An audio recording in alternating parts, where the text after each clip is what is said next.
Más o menos 10 días mueren en las carreteras españolas tantas personas como en toda la historia del metro de Valencia. El problema es que el ferrocarril, junto al avión, son por definición los medios de transporte más seguros, y lo que no nos sorprende en la carretera nos sorprende y mucho cuando sucede en el ferrocarril o en la aviación. Antes comentaba un compañero que si hoy mueren 3 ciudadanos valencianos en un accidente de tráfico, los periódicos de Lyon no darán ni una línea, no dedicarán ni una línea a ese accidente de tráfico. Pero si mueren 3 ciudadanos de Lyon en un accidente de ferrocarril, les aseguro que las provincias o el Levante sacarán por lo menos alguna información sobre ese accidente. Nos sorprenden, y mucho a la sociedad, los accidentes ferroviarios, precisamente porque son muy infrecuentes. Pero, partiendo desde ese punto de vista, es preciso tener en cuenta también que el ferrocarril, y sobre todo el ferrocarril de vía estrecha en España, tuvo unos años, hasta relativamente recientes además, hasta hace 20, 30 a lo sumo años, de gran precariedad. Desde la Guerra Civil apenas se invirtió en la modernización del ferrocarril de vía estrecha. El de vía ancha se mejoró algo más porque era estatal, era de Renfe, mientras que la mayoría de las líneas de vía estrecha siguieron siendo privadas. Y a medida que el negocio iba yendo mal, pues lo primero que uno hace es recortar en mantenimiento, en inversiones y en mejoras. Todos hemos conocido, porque yo también lo he conocido, como ha comentado él, viví en Valencia, el trenet. Ahora se le llama el metro, pero muchos de ustedes han conocido el trenet. En el trenet de Valencia hubo trenes que cumplieron 70 años de servicio y andaban. Y casi nunca pasaba nada. Había arrollamientos en los pasos a nivel, pero no eran culpa del tren, sino de la imprudencia de los peatones. En el País Vasco nos pasaba exactamente lo mismo.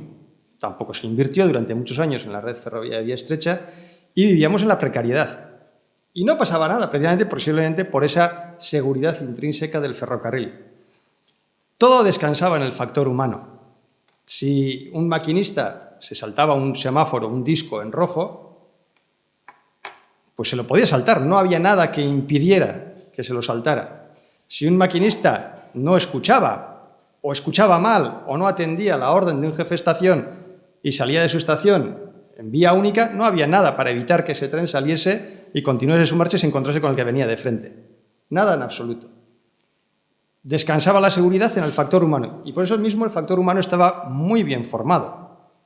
Para ser maquinista se pasaban muchísimas horas de formación, muchísimas horas de ayudante de maquinista, por poner un ejemplo, y era esencial. Por fortuna el ferrocarril ha ido mejorando, se ha ido invirtiendo y se ha ido modernizando. Pero os voy a poner un ejemplo de mi casa, de Euskotren. A partir de los años 80 se compraron nuevos trenes, se renovaron las vías que llevaban 60 años sin renovarse, se cambiaron las catenarias que llevaban también 60 años sin cambiarse. Pero, por ejemplo, no se implementaron sistemas de seguridad que impidieran un exceso de velocidad en un punto determinado o sencillamente que alguien saltara un disco en rojo. Era caro. Y la verdad es que no se veía la necesidad, nunca había pasado nada. Hasta que pasó. En el año 96 tuvimos un accidente que en muchos aspectos recuerda al accidente de aquí. Un maquinista con una formación relativamente precaria que al salir de un apeadero en pendiente, cuesta abajo, tenía que llamar por radioteléfono a la estación para avisar que había salido. Y entre su poca pericia, el llamar por teléfono, dejó el manipulador de tracción en marcha, una curva 40 la pasó a 65 y volcó. Igual que aquí. El primer coche, eran 3 coches, el primer coche volcó, se tumbó, no pasó nada, magulladuras, pero el segundo tuvo la mala fortuna de engancharse una de sus ventanas en un muro de hormigón que hacía de burladero en un paso peatonal y ese murete abrió el coche como una lata de sardinas. Ahí estuvieron los 6 muertos. Por fortuna, había pocos viajeros, pero ahí hubo 6 muertos. Se cesó al director general de la empresa, pero no se hagan ilusiones. En realidad fue la excusa para cesarlo porque había habido un reciente cambio de gobierno, era la época de los bipartitos PNV-PSOE y el Departamento de Transportes había pasado a manos del PSOE y fue la excusa para quitar al director general anterior. A partir de ese accidente se implementó un sistema de ATP, el Euroloop, es posiblemente el más barato, pero es muy eficiente.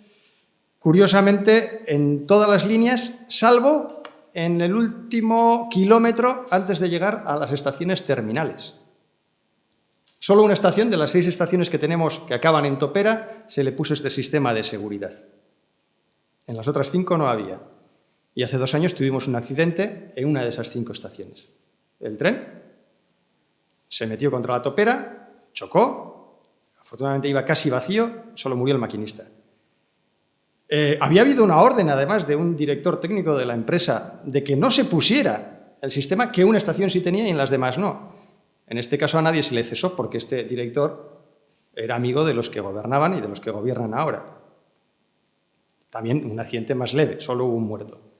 Entonces, a la hora de pedir responsabilidades se piden a veces no por el accidente, sino por otras circunstancias. En el caso de Valencia, hombre, debo de reconocer que yo vivo en Euskadi, aunque viví aquí 7 años, 8 años, y solo conozco lo que pasó aquí pues, a través de lo que se ha publicado en la prensa del País Vasco, que desde luego ha informado pues, muchísimo menos, porque es una cosa que nos pilla pues, un poco más lejos.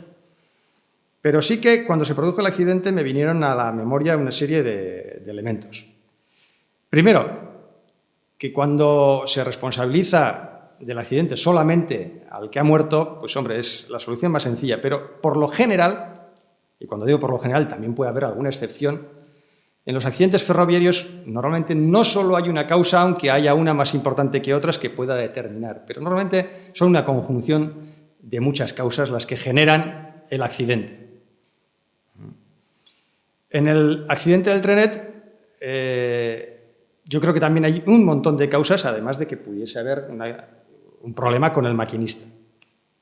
Y causas incluso algunas históricas. Como hemos dicho, el trenet. Para mí casi sigue siendo el trenet. Me suena raro llamarle metro. El trenet era la noche. Y se pasó de la noche al día con el metro.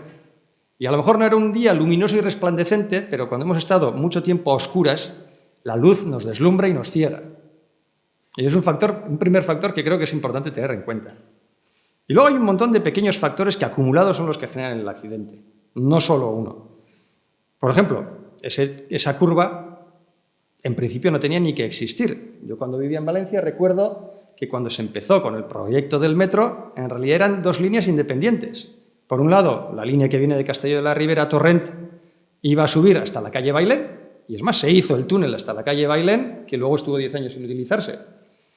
Y luego, además, se iba a hacer otro túnel desde la estación de Empalme para unir las líneas de Llíria y Bétera hasta el nuevo centro, que no sé si se sigue llamando así, pero entonces era el nuevo centro. Luego se fue pues, apañando, pues, ¿por qué no lo prolongamos por la Gran Vía? ¿Y por qué no lo empalmamos con la línea que viene de Castelló de la Ribera? Y ahí salen 2 curvas bastante raras, la que hay a la salida de Plaza de España y la que hay a la salida de Jesús, que en principio ni se tenían que haber construido. Ese es un factor que llama la atención. Otro factor que llama la atención son los trenes que se compraron. Unos trenes buenos, pero que corresponden a un modelo que se suele llamar metro ligero. No eran metros convencionales. Posiblemente su resistencia, su seguridad pasiva era inferior a la de un tren normal. Uno ve los montantes de las ventanas que tienen estas unidades y son de tranvía, muy finitos, unos amplios ventanales para disfrutar del paisaje. La verdad es que no son trenes de metro, aunque se utilizan en lo que en Europa se suele llamar metros ligeros. Uno va al metro ligero de Frankfurt, que tiene también tramos en túnel, y tramos que va por la calle, no va por la huerta como aquí, va por la calle, y es común ver este tipo de trenes. O, en concreto, de los que derivaron esto son del tranvía pesado o metro ligero de Utrecht, en Holanda.